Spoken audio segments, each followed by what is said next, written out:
Welcome to Breaking News 247 presents.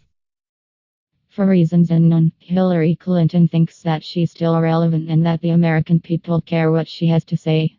She proved just that by bashing the President Donald Trump's alleged shithole remark the only way she knows how, in a cocky and self-righteous tone, forgetting her own history with Haiti. Too bad for her. Things blew up in her face as she woke to a brutal surprise the next morning, courtesy of Trump himself. Although she's yet to figure it out, no one wants to hear from Hillary at this point. Even Democrats have expressed their hopes that she would just shut the F***ck up and go away. Despite this reality, the woman still has a need to publicly insert her opinion into political matters.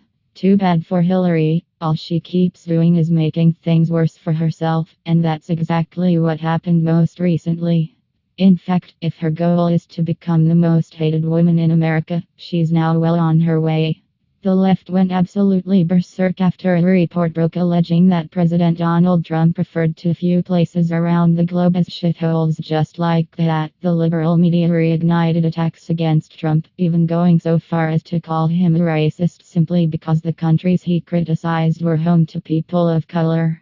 Trump has since denied the accusations against him, and as we've since learned, Republican Senators Tom Cotton and David Perdue, who were both attending the meeting where the remarks were reportedly made, said that they don't recall him specifically using the term shithole. BizPac Review reported.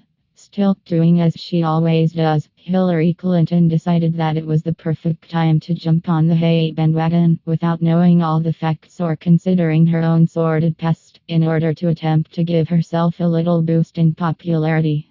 The anniversary of the devastating earthquake 8 years ago is a day to remember the tragedy, honor the resilient people of Haiti, and affirm America's commitment to helping our neighbors, she tweeted. Instead, we race objected to Trump's ignorant, racist views of anyone who doesn't look like him.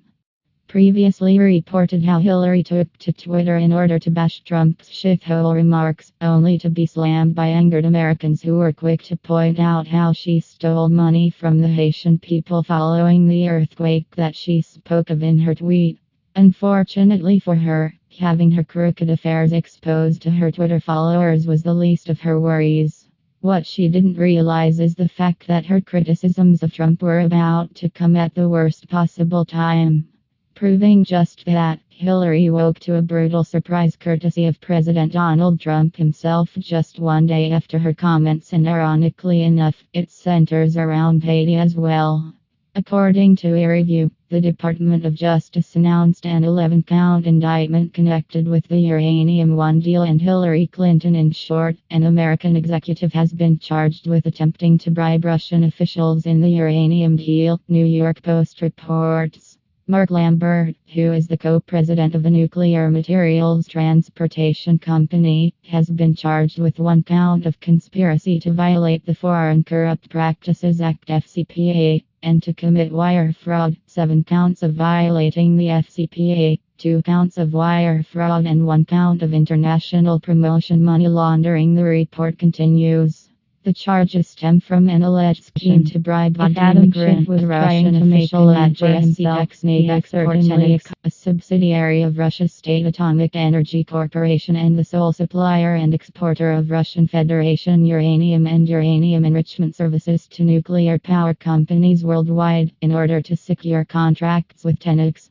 According to the indictment, beginning at least as early as 2009 and continuing until October 2014, Lambert conspired with others at Transportation Corporation A to make corrupt and fraudulent bribery and kickback payments to offshore bank accounts associated with shell companies, at the direction of, and for the benefit of, a Russian official, Vadim Grin, in order to secure improper business advantages and obtain and retain business with Tenex.